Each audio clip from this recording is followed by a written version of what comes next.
솔직해. 기도로 예배를 준비해요. 단정한 옷으로 갈아입고 성경책을 준비해요. 하나님께 드릴 헌금을 준비해요.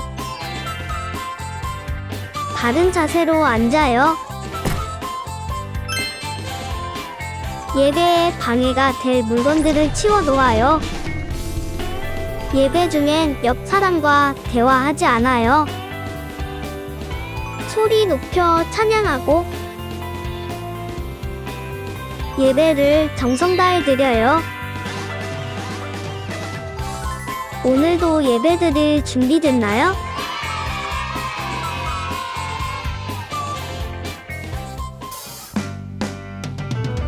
He's changing me.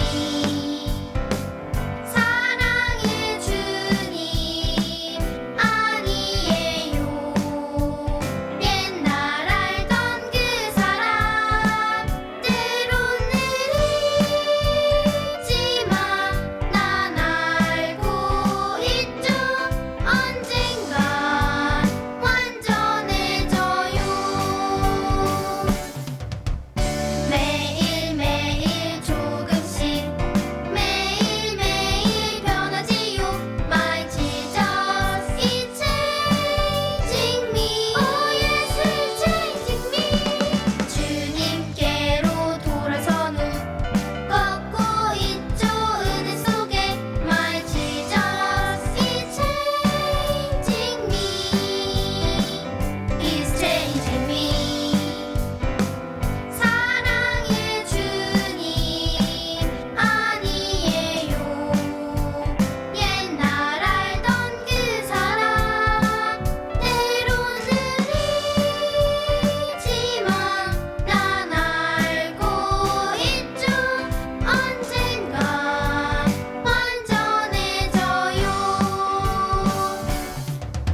언제나 우리와 동행해 주시는 하나님 아버지, 오늘도 예배의 자리로 나아오게 불러주셔서 감사합니다.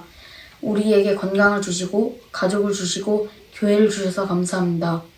매일매일 허락해 주시는 평안한 일상이 그냥 있는 것이 아니라 주님이 허락하신 축복이라는 것을 잊지 않게 해주세요. 하나님, 우리가 하나님보다 더 많이 생각하고 더 중요하게 여겼던 것이 있었다면 용서해 주세요.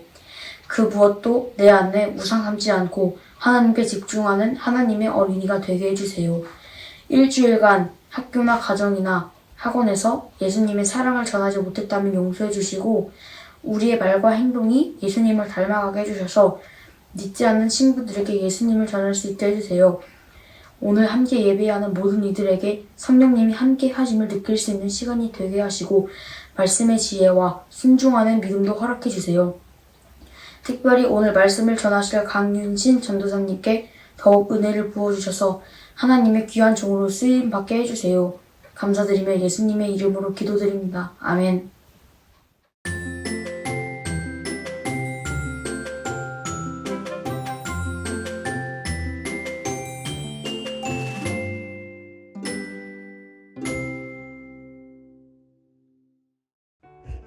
(2022년 6월 15일) 수요일 처음으로 정교학급 회의를 했다.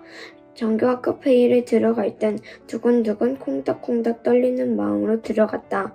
4학년, 5학년, 6학년 여자 부회장이 다 모여 있었다. 회의 주제는 연계형 혁신학교 만들기이다. 우리 반의 의견은 바자회의였다. 4학년 1반, 2반 등등 차례대로 발표했다. 그리고 마침내 내 차례가 되었다. 심장이 떨어지는 듯한 짜릿함이었다. 발표를 끝낸 후 한시름 놓았다. 그러고 나서 생각했다. 하나님, 긴장감을 떨쳐내고 발표를 잘할 수 있도록 해주셔서 감사해요. 라고.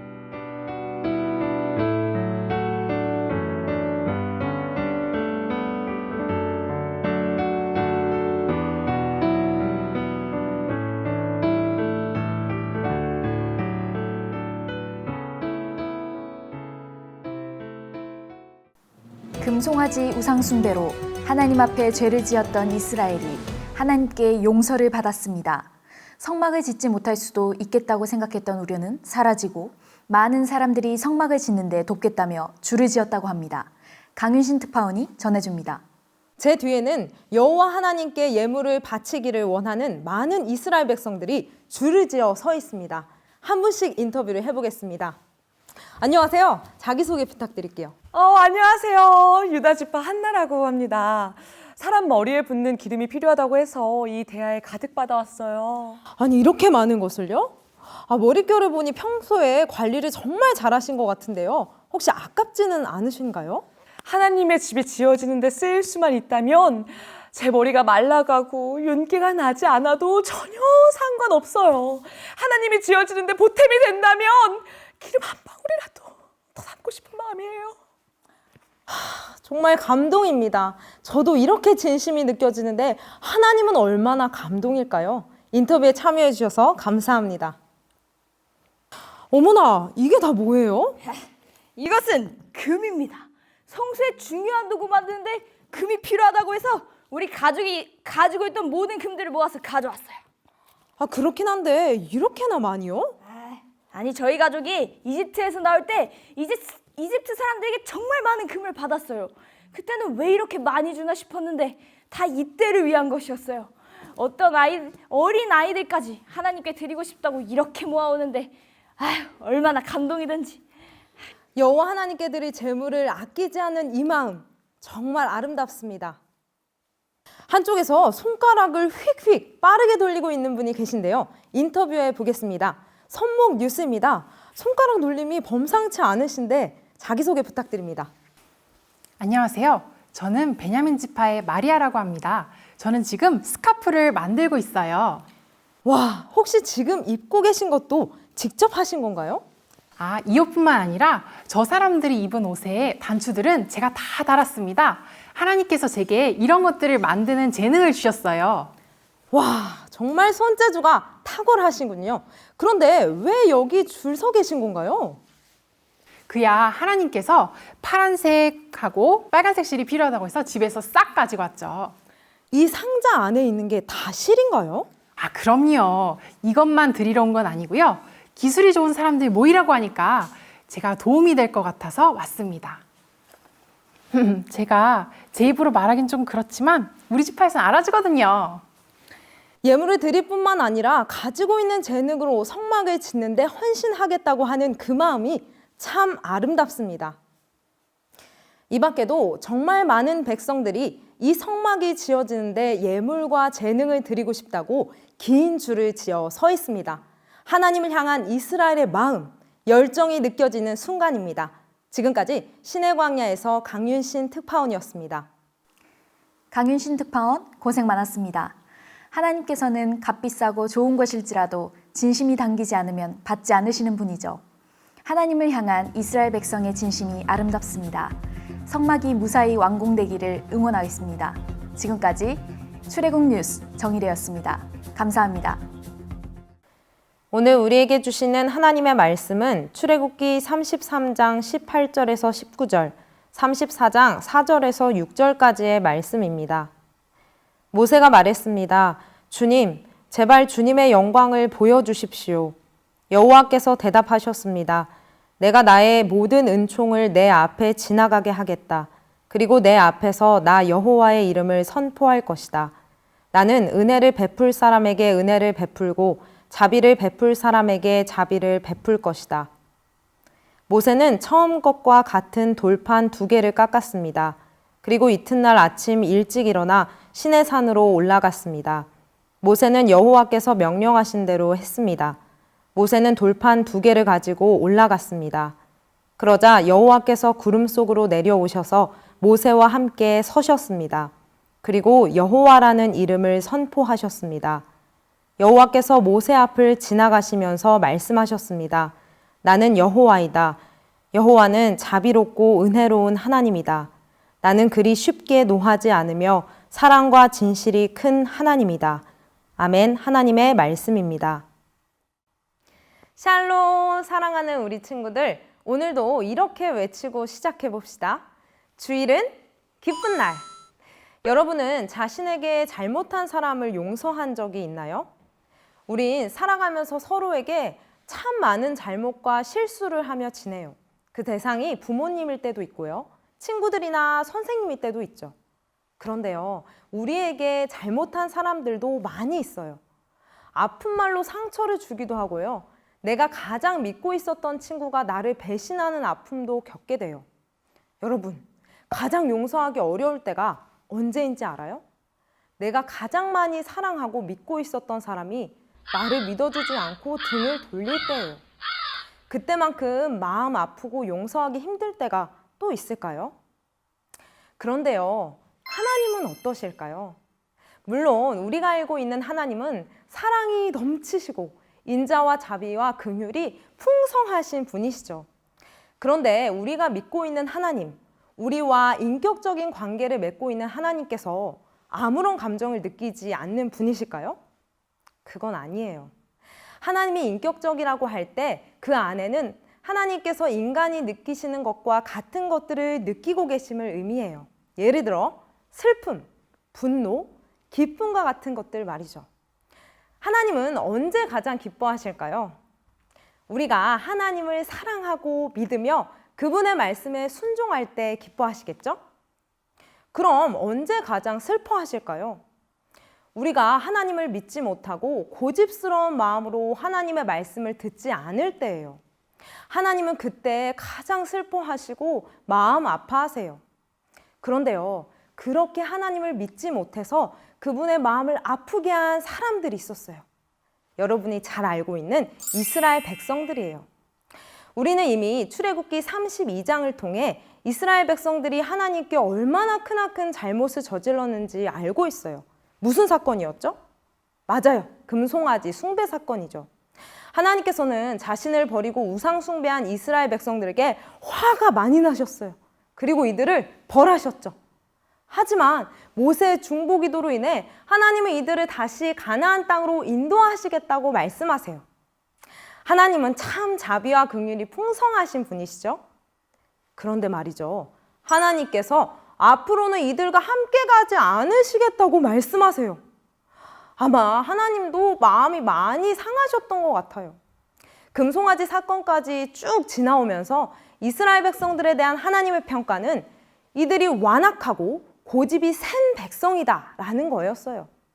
그러면서 만약 내가 계속 이 백성과 같이 갔다가는 도중에 이들을 멸망시킬지도 모르겠다는 말씀까지 하세요. 세상에, 하나님께서 함께 가지 않으시겠다니요. 모세와 이스라엘 백성들에게는 청천벽력과 같은 말씀이었을 거예요. 이들은 이제까지 하나님이 함께 가시지 않은 가나안의 여정은 한 번도 생각해 본 적이 없었어요. 설령 모세와 이스라엘 백성이 무사히 가나안 땅으로 간다고 해도 하나님이 없는 가나안 땅이 이들에게 무슨 의미가 있을까요? 함께 가지 않겠다는 하나님의 말씀을 들은 모세는 회막에서 하나님께 간곡하게 매달려요. 제발 우리와 함께 가달라고. 우리에게 정말 은혜를 베푸셨다면, 우리가 주님의 백성이라면 주님, 저희와 계속해서 이 여정을 함께 해달라고 말이죠. 모세의 간곡한 간구에 하나님께서는 내가 친히 함께 갈 것이다 라는 답변을 주세요. 휴, 참 다행이죠. 앞서 살펴보았듯이 모세는 하나님 앞에 하나님, 우리와 함께 가주세요. 우리는 주님의 백성이잖아요 라고 기도해요. 그리고 하나님은 모세야, 내가 원하는 대로 해줄게 라고 말씀하시죠. 그런데 그때 모세는 여기서 다른 것을 구한 것이 아니라 하나님의 영광을 구해요. 출애굽기 33장 18절 말씀입니다. 모세가 말했습니다. 주님, 제발 주님의 영광을 보여주십시오. 우리는 하나님의 영광에 대해 자주 이야기하곤 해요. 예를 들어 찬양 가사에도 주님께 영광을 이라는 가사가 많고, 기도할 때도 우리는 자주 주님께 영광을 돌리게 해주세요 라고 간구하기도 하죠. 하지만 우리가 이토록 익숙하게 고백하는 주님의 영광은 어떤 의미를 담고 있을까요?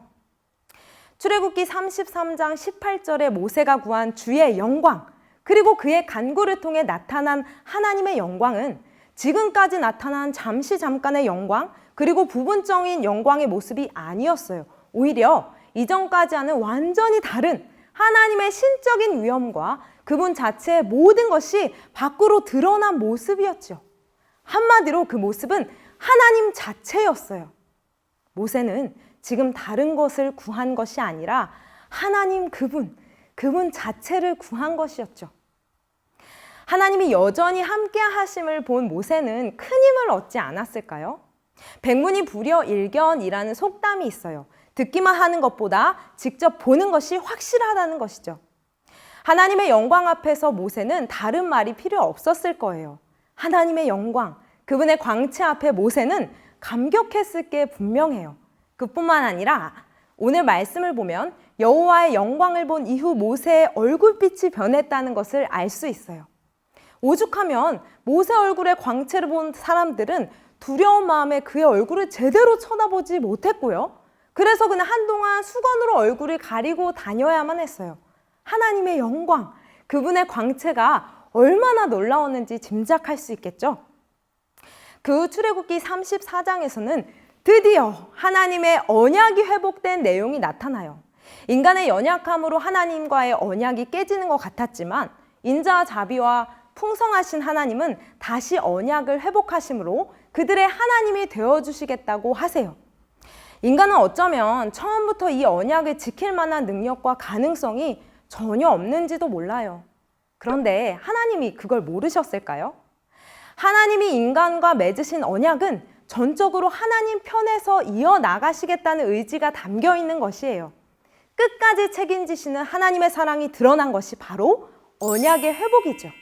이처럼 하나님은 우리의 연약함에도 불구하고 끝까지 책임지시고 사랑하시는 하나님이세요. 이것이 바로 우리에게는 큰 은혜랍니다. 하나님은 모세가 준비한 돌판에 다시 십계명을 새겨주세요. 언약 백성 이스라엘은 하나님 외에 다른 신을 섬겨서도 안 되고 장차 들어갈 가나안 땅에서 이방 민족과 어떤 언약도 맺어서는 안 되죠. 하나님은 이렇게 이들에게 해야 할 것과 하지 말아야 할 것들에 대해서 다시 한번 구체적으로 말씀하세요. 하나님은 왜 이스라엘 백성들에게 십계명을 주셨을까요?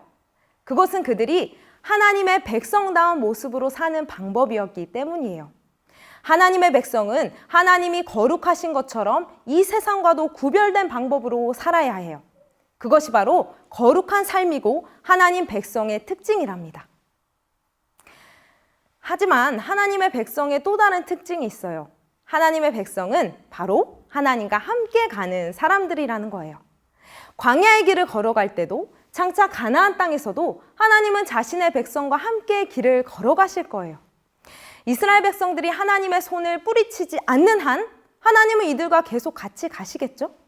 하지만 설령 이들이 하나님을 버리고 언약을 파기하며 다시 완악하고 제멋대로 반응한다고 해도 하나님은 이들을 버리지 않으실 거예요. 인자와 긍휼이 풍성하신 하나님은요, 이들의 어떠함 때문에 자신이 한 언약을 스스로 파기하지 않으시죠. 왜냐하면 하나님이 처음부터 아브라함과 맺은 언약, 즉 피로 맺은 언약 안에는 하나님 자신을 걸고 지키시겠다는 그분의 의지가 담겨 있기 때문이에요. 앞으로 이스라엘 백성은 수십 번, 아니 수백 번도 더 넘게 하나님과 한 약속을 자주 잊어버리고 그 약속을 지키지 않을 거예요. 그러나 하나님은 스스로 약속을 지켜 나가세요. 그리고 그 약속이 예수 그리스도까지 이어지죠. 결국 하나님은 우리를 살리시기 위해 자기 자신을 내어주세요. 그게 바로 하나님의 사랑이며 예수 그리스도의 십자가 사건이에요. 자, 그렇다면 여러분 앞에서 언급했던 것처럼 내가 친히 갈 것이다 말씀하신 하나님께서는 그 말씀을 어떻게 이루셨을까요? 앞서 연극에서 보았던 것처럼 사람들이 성막을 지을 수 있는 재료를 가지고 왔어요. 그리고 하나님께서는 자신이 설계하신 성막을 만들 수 있는 사람들도 부르셨죠. 그 사람들은 아주 재능이 뛰어난 사람들이었어요. 바로 브살레가 오홀리압이었죠. 이처럼 하나님께서는 이스라엘 백성과 함께 하시면서 하나님이 거하실 성막 건축을 완성하세요. 이 모든 과정은 하나님의 사랑으로 이루어진 것이었고요. 여러분, 그 사랑과 긍휼을 우리가 어떻게 다 이해할 수 있으며 감히 설명할 수 있을까요? 하나님이 제 멋대로인 나를 얼마나 많이 기다려 주셨으며 얼마나 많이 참아 주셨고 사랑으로 여기까지 오게 하셨는지 우리는 기억해야 해요. 오래 참음의 사랑 때문에 지금 내가 이 자리에 서 있는 거랍니다. 우리를 끝까지 사랑하신 하나님께 이 시간 찬양으로 사랑을 고백하면 좋겠어요. 함께 찬양하겠습니다.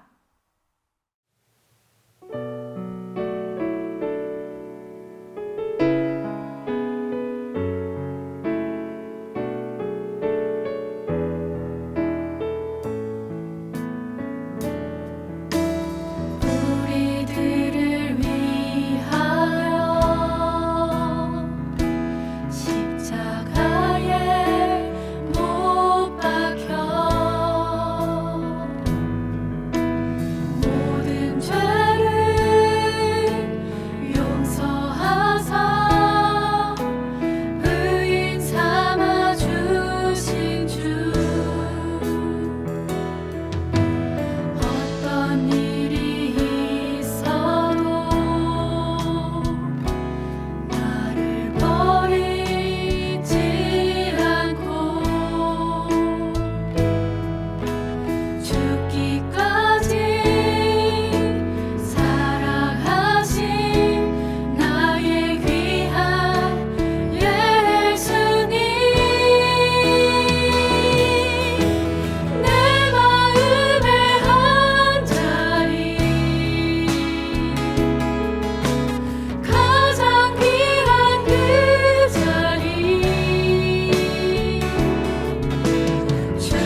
시간 우리의 마음을 다해 기도하도록 하겠습니다.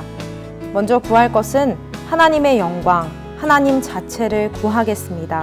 함께 기도합니다.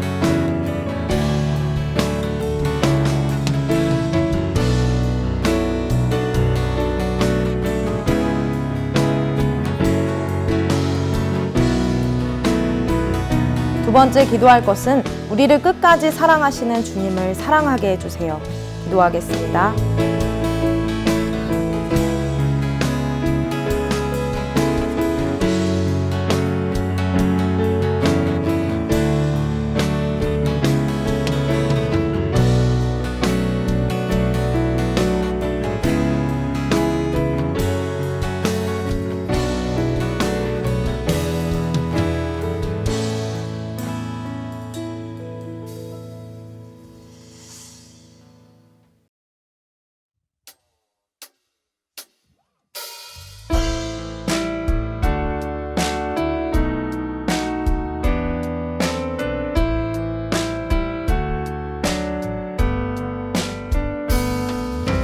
가장 소중한 마음을 하나님께 드려요. 마음 깊숙이 고이 간직한 소중한 마음을 드려요. 하나님께만 예배하고 하나님만을 경외하는 가장 소중한 마음을 하나님께 드려요. 하나님께만 예배하고 하나님만을 경외하는 가장 소중한 마음을 하나님께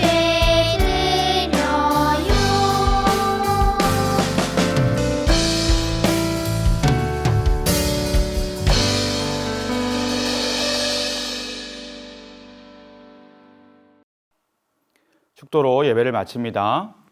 지금은 우리를 죄에서 구원하신 예수 그리스도의 은혜와 하나님 아버지의 크신 사랑하심과 성령님의 하나 되게 하시고 안아주시고 위로하시는 역사가 우리의 잘못을 깨닫고 하나님께 용서를 구할 때 하나님께서 우리를 용서하여 주시고 그 하나님과 늘 함께하며 살아가고자 결단한 우리 모두 머리 위에 지금부터 영원까지 함께 계시기를 간절히 축원하옵나이다.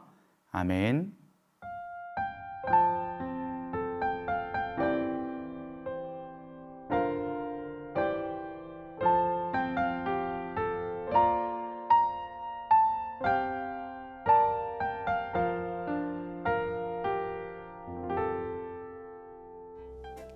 즐거운 말씀 암송 시간이 돌아왔습니다.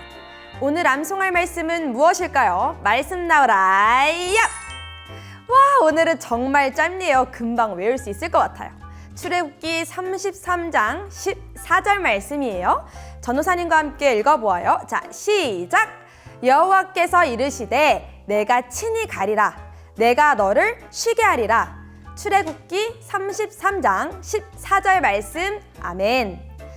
이 세상에서 우리가 가지고 싶은 것을 다 얻는다 한들 사랑하는 사람과 영원히 함께할 수 없다면 그것이 무슨 소용일까요? 모세는 하나님이 없는 가나안 땅을 상상할 수 없었고 상상하고 싶지도 않았어요.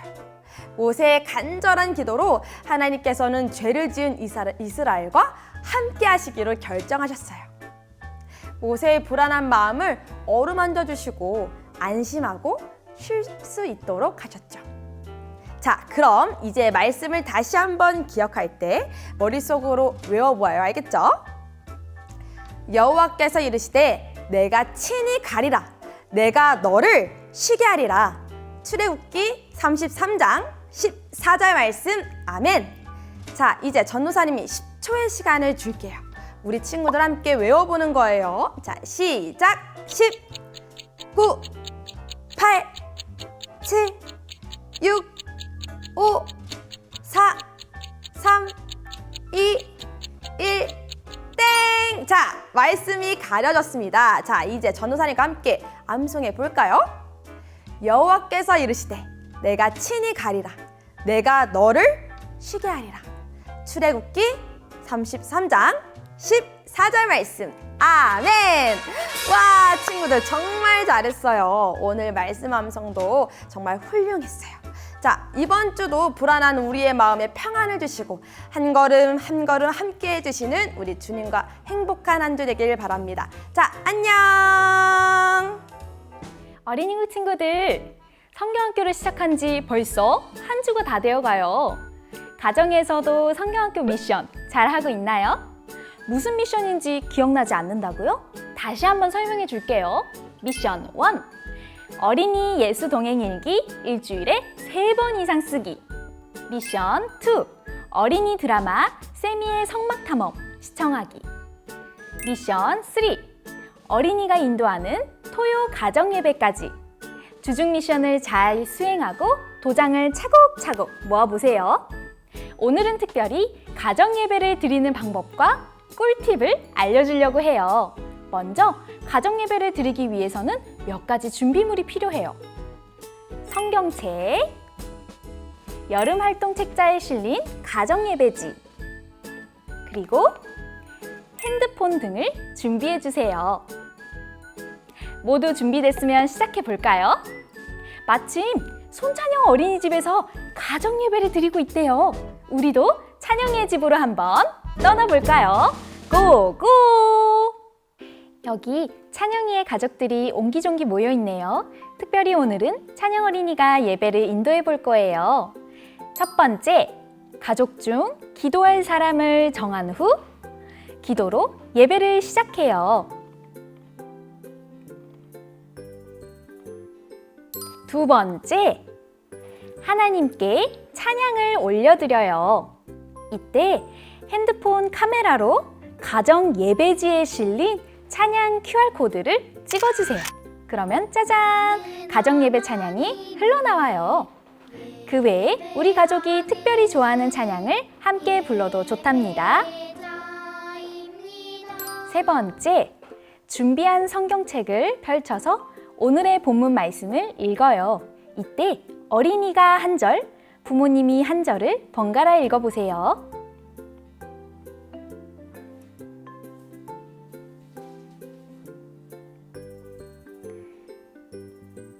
네 번째, 가정예배지에 실린 설교문으로 어린이가 말씀을 전해보세요. 가족들은 어린이가 말씀을 전할 때 웃거나 떠들지 않아요. 어린이 설교자는 가정예배를 드리기 전 설교문을 여러 번 읽어보고 미리 준비해요. 말씀을 전할 때는 가족들이 잘 들을 수 있도록 또박또박 큰 소리로 읽어주세요. 다섯 번째, 가정예배지에 실린 나눔 질문을 통해 가족들과 마음을 나누고 함께 기도할 내용을 생각해 보세요. 이때 어린이가 먼저 나눔 질문을 읽고 부모님부터 돌아가며 질문에 답해 보세요. 나눔 후에는 부모님이 한 가지 기도 제목으로 합심 기도를 인도하면 더욱 좋아요. 마지막으로 예수님이 가르쳐 주신 기도, 주기도문으로 예배를 마치면 가정예배 미션 완료! 친구들, 가정예배 은혜롭게 드리는 방법 잘 알게 됐지요? 전도사님이 알려준 가정예배 꿀팁을 따라서 모두 가정예배에 도전해보세요. 그럼 안녕!